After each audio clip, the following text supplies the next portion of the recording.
olu ka labɛn olu bɛna taa an b'a fɔ cogo min na Jeux Olympiques Paris 2024 mais yan'o cɛ badenya balontan fila b'u bolo mun bɛ taa kɛ Uzbekistan o don man badenya donanci fila min kan ka kɛ kalo in tile 7 ni a tile 10 y'a fɔ cogo min na mun ye Uzbekistan mais u ka dugu min bɛ n'u b'a wele ko Tashkent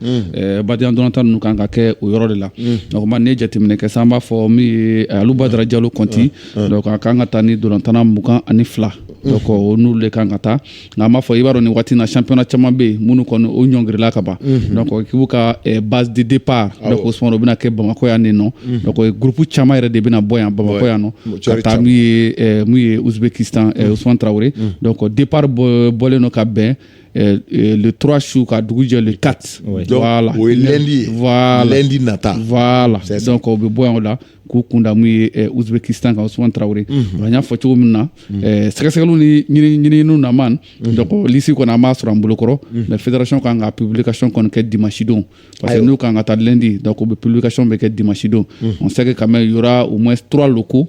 locaux 3 ɲɔgɔn kɔni kan ka ye mun ye liste in na pour que ka se ka groupe kɔni dafa cogoya min na pour que ka se ka nin préparation ye ka se ka taa kɛ cogo min na i b'a dɔn préparation match tɛmɛnen dɔ kɛra ani Japon yɛrɛ de ye ɲɔgɔn sɔrɔ o Japon kelen fana Jeux Olympiques la an nata ɲɔgɔn sɔrɔ ko fana o kɛnɛ ka ye nɔ donc o tun ye préparation ɲuman ye nka Ousmane mun bɛ fɔ a kɛrɛfɛ dɔrɔn k'a fɔ ni voyage in bɛɛ lajɛlen c'est vrai fédération de ye a fɛnw kɔni ɲini pour que ka se ka équipe kɔni préparer mais tout est pris en charge à 90% par l'Ouzbékistan donc olu de bɛ na ni fɛɛrɛ bɛɛ lajɛlen ta pour que an ka se ka nin badenya donantan fila an ka se ka kɛ o cogoya min na yanni mois de juillet fana an ka se ka daminɛ tuguni pour que yanni match wɛrɛ ka se ka sɔrɔ pour que nin préparation a b'a dɔn ka se ka sigi sen kan cogoya min na Ousmane Traoré donc an b'a fɔ Alu Badara Jalo ma a n'a ka maaw Ousmane ko bonne préparation donc en tout cas i y'a fɔ donc an b'a fɔ min ye le préparateur physique Bouadar Sangare Ousmane ale yɛrɛ bɔra Maroc a ma mɛn kosɛbɛ a fana tun bɛ mun ye formation dɔ la ye pour la préparation physique ale ni GPS mun bɛ don dolantanaw la k'u ka performance n'u ka fɛnw lajɛ Ousmane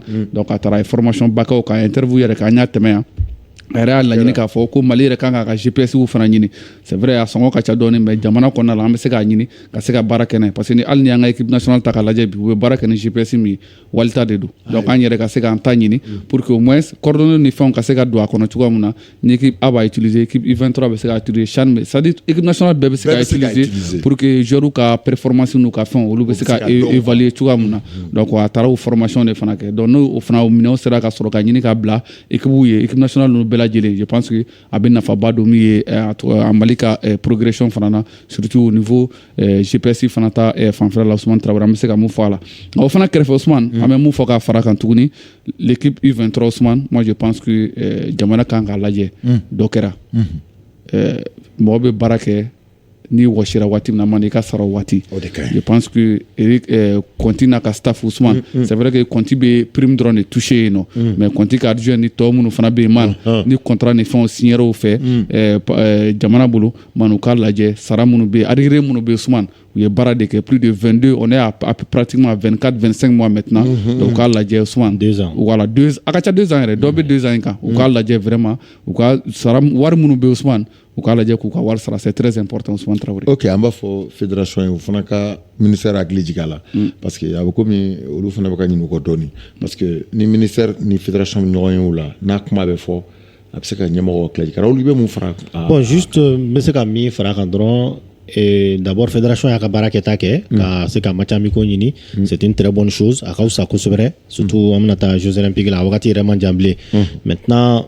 n bɛ fɛnkɛ min na dɔrɔn pourquoi Conti ma se k'a ka conférence de presse kɛ avec Eric a fana tun ka ka liste di Eric bɛ tila dɔrɔn a fana tun b'a ka liste di dogona ko tɛ foyi ko tɛ donc a bɛɛ équipe nationale de équipe nationale Eric ta an bɛ se k'a fɔ o dɔgɔnin de ye ale ta donc ale yɛrɛ dun fana bɛ Eric de kɛrɛfɛ donc moi je pense que a fila bɛɛ bɛ se ka kɛ yɔrɔnin kelen k'a liste di donc dogona ko tɛ o fɛn ninnu kan ka dabila an ka balontan na ten sa quoi k'a kɛ aw bɛ taa aw dogolen bɛ taa c'est pas bon quoi man. bon hali ni a ma se ka kɛ ten o ne ka jate la u bɛ se ka dɔ wɛrɛ programme dɔ wɛrɛ tɛ jate minɛ a ka kɛ o la wa a ka fɔ mɔgɔw ye nin ni ninnu de bɛ taa a ka ɲininka mun na i jɛ nin ta mun na i ma nin ta a k'a ka fɛnw expliquer o diyagoya ye bon n'o ma se ka kɛ a ye liste bɔ a ka fɔ mɔgɔw ye nin liste de an ka ɲininkali tɛ a to i bɛ joueur bɔ a la a t'a to i bɛ joueur don a la donc déjà choix bɛ yen ka ban i y'a kɛ ka ban je pense que a ma faamuyali bi mais n'i ye choix kɛ non o yɔrɔ mun filɛ ne bolo dɛ o ye fédération ka baara ye fédération ka baara de don jamana ka wari de bɛ don a la an filɛ ka fɔ sisan k'u ka wari d'u ma an filɛ ka fɔ sisan k'u ka kan ni mun ye a ka k'u ye jamana de b'a k'u ye mais pour que u tɛ sigi jamanadenw ɲɛkɔrɔ ka kuma ka daminɛ équipe fitinin na n'o ye minimi ye cadet junior espoir fo première bɛɛ de kan ka sigi jamanadenw ɲɛkɔrɔ journalistes ɲɛkɔrɔ k'i ka équipe kuma fɔ an b'o de f'u ye o de ye balontan kɛcogo ye a bɛ fɛn caman bɔ sira kolonw kan moi je pense d'accord donc an bɛ dugawu kɛ Conte n'a ka mɔgɔw bɛna taa banaya balontan min na ala k'a ɲɛ u bolo équipe ka se ka sen sɔrɔ ka taa JO ɲuman kɛ Faransi parce que an n'a tɔ man jan bilen a bɛ kɛ juillet de kɔnɔ voilà juillet ka don août la voilà ka don août la donc ni an bɛ dugawu kɛ ala k'a nɔgɔya k'a ɲɛ an bolo an ka se ka médaille sɔrɔ ka na n'a ye donc man ko coupe du Mali fana hukumu kɔnɔna la ko équipe ka maaw bɛ d'u ma sini fédération siège yɛrɛ la à 10h wagati 10h voilà ayiwa o y'a information an bɛ se ka mun di an tɛmɛtɔ voilà bon k'a fɔ fana ko supporter dɔ y'a jira k'a fɔ ko billet ko 400 k'a ka ca dɛ k'an tɛ k'o fɔ k'an k'o fɔ k'a ka ca dɛ bon tiɲɛ yɛrɛ la billet 400 ka ca mais man Mamadou Konaté n'i y'a kɛ 100-200 ye mana a bɛ déborder dɛ surtout match demi-finale yɛrɛ tɛmɛnen déborder cogo min na mɔgɔw ka yɔrɔ faamu dɛ c'est vrai que non 400 ka ca an kana ɲɔgɔn nɛgɛ mais ni circonstance kɔnɔna ne bolo ni 400 ka fisa dɛ mais pourquoi o fana u ma taa 26 mars Martin n'o kɛra fête tɛ ja sa sani ka bon o ma o a ka bon o ma dɛ sani joliba tɛ fɛn fa sani a fɛ yen 26 mars kɛra fu ye o tɛ fa ni Mamadou Konate dun fana bɛ dugu cɛmancɛ de la mɔgɔ caman fana bɛ yan fan de fɛ par exemple si numéro Keita kun bannen don bon da yɛrɛ taara ka don o ko la so numéro Keita kun bannen don voilà donc o y'a yɔrɔ ɲuman ye a bɛ taa kɛ donc o bɛ se ka k'ale 100-200 ye donc an m'a dɔn k'a fɔ jama bɛ don ye a bɛ se ka kun ye a bɛ se ka canaliser kosɛbɛ mais u k'a lajɛ tiɲɛ yɛrɛ la 400 ka ca nka fɛn dɔ b'a kɔrɔ fɛn dɔ fana bɛ fɛn dɔ to fɛn dɔ kama voilà ok d'accord n'ala 400 da a bɛ fa koyi a bɛ fa an b'a dɔn a bɛ fa voilà donc o tun ye an y'a fɔ cogo min an ka denmisɛnw ka labɛn n'o ye Uzbekistan u kan ka taa yen nɔ an y'a fɔ cogo min match 2 kɛ yen nɔ an bɛ taa sisan tɔma fɔ an bɛ segin na sisan an da don kunnafoni misɛnnin dɔ bɛ an b'o di yanni an ka taa egiliw fan fɛ yala nin waati in na mun ye Togo kɛrɛnkɛrɛnnenya la ale de ye olu ka an b'a fɔ cogo min kɛ kunbɛn n'o ye karate awɔ ASC Kara ale y'o dege karamɔgɔ ye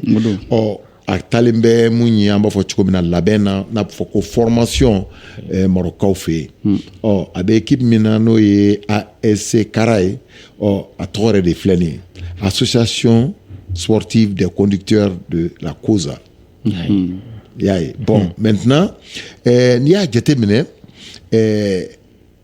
a ye championnat la il est deuxième premier b'a ɲɛ ni kuru 6 ye mais u ka coupe dɔ b'a fɔ ma coupe de l'indépendance ale y'o ta bon u ka coupe nationale fana a b'o fana finale la donc pratiquement a bɛ se ka bɔ san wɛrɛ compétition africaine na a ye coupe in ta o a m'a ta o a bɛ se ka parce que ko u bɛ jouer le samedi olu fana bɛ jouer samedi u ka coupe finale la donc a taara formation na licence A CAF Marɔkaw fɛ yen a module 3nan a taara o de nɔfɛ donc parce qu'il veut confirmer pour que k'a ka entraîneur ba y'a ka sinsin an bɛɛ hakili b'a la k'a fɔ wagati dɔ la a tun ye gɛlɛya dɔ sɔrɔ avec yan nɔ ko licence B de b'a bolo k'a tɛ se ka to équipe nationale kunna mais an bɛ mun kɔni fɔ a ye coupe d'Afrique ta en 2017 n bɛɛ lajɛlen hakili b'a la ka de ye k'a di Mali ma o kɔfɛ ka taa coupe du monde na ka kɛ 4e ye voilà donc an bɛna a lajɛ n'an y'a sɔrɔ sisan Jonas Comblan ale ye an y'a fɔ cogo min na ASC o dege karamɔgɔ ye a ye mun fɔ an y'a ɲininka a yɛrɛ b'a yɛrɛ fɔ an ye fɔlɔ yan'a k'a da don formation in na an y'a fɔ cogo min na. Donc, ne tɔgɔ Jonas Njame Comblan, entraîneur de football. Actuellement, n bɛ Maroc yan nɔ, plus précisément Agadir nana licence A CAF formation na pour que ka se ka licence A CAF sɔrɔ nin y'a 3e module ye. Donc, premier module an y'o kɛ mois de novembre la. Deuxième module an y'o kɛ Kano Kati o kun bolila analyse matchw kan. Donc, nin ye 3nan na. Donc, an ye thème minnu an bɛ ka baara kɛ thème minnu kan o ye travail de transition ye, projection rapide du jeu vers l'avant, récupération collective et rapide du ballon, travail de finition ani travail de système k'an ye cours daminɛ lundi don n'ala sɔnna ma a bɛ kun cɛ vendredi. Donc ni stage in na an ye fɛn kuraw ye an kun ma deli ka min ye. Donc sisan an nalen u ye an club 4 donc sisan groupe kelen-kelen instructeurs bɛ c'est des instructeurs de l'UEFA donc u bɛ kelen kelen bila groupe bɛɛ kunna donc aw yɛrɛ de bɛ jɛ sisan groupe bɛɛ la thème kelen kelen bɛ di entraîneur bɛɛ ma donc aw ni instructeur bɛ jɛ ka thème kɛ i yɛrɛ b'i ka thème préparer donc instructeur b'i dɛmɛ ni gɛlɛya i ye gɛlɛya sɔrɔ yɔrɔ min na ale b'i dɛmɛ pour que i bɛ se k'i ka séance préparer cogo min na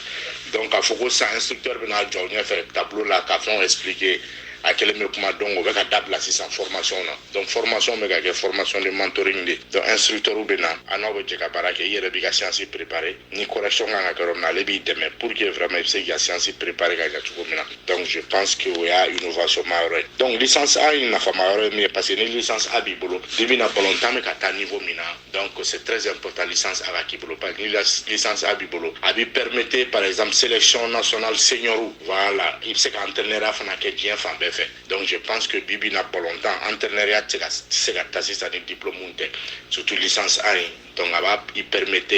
i bɛ se ka entraîneuriat kɛ haut niveau la o yɔrɔ bɛɛ pour que vraiment i kana se ka gɛlɛya sɔrɔ donc je pense que ni licence A in sɔrɔli a bɛ kɛ nafaba ye ne yɛrɛ ma parce que a bɛ n permettre n bɛ se ka baara kɛ haut niveau la cogo min na k'a sɔrɔ n ma gɛlɛya sɔrɔ a la donc o y'a nafama yɔrɔ ye parce que vraiment on en a besoin entraîneuriat i entraîneuriat dɔn cogo cogo ni référence t'i la ka se niveau dɔ la o fana ye tɔ ka diya ye voilà donc n ka foli bɛ bɛɛ ye maliyɛn bɛɛ lajɛlen n ye Mali saison footballistique suit de loin vraiment a ɲana parce que championnat compétition footballistique sera ka organiser k'a sɔrɔ mankan ma don a la fédération vraiment foli b'u ye kosɛbɛ et puis félicitations au Joliba qui a été champion et puis j'espère que vraiment coup du Mali finale min bɛna tan samedi a bɛ kɛ ballontan duman ye a bɛ kɛ ballontan cɛ ɲuman ye et puis que le meilleur va gagner donc n ka foli bɛ maliyɛn bɛɛ monde sportif maliyɛn bɛɛ n ka foli bɛ bɛɛ a n'aw yɛrɛ journaliste ayi n'i ka invité su in na n ka foli bɛ bɛɛ ye merci.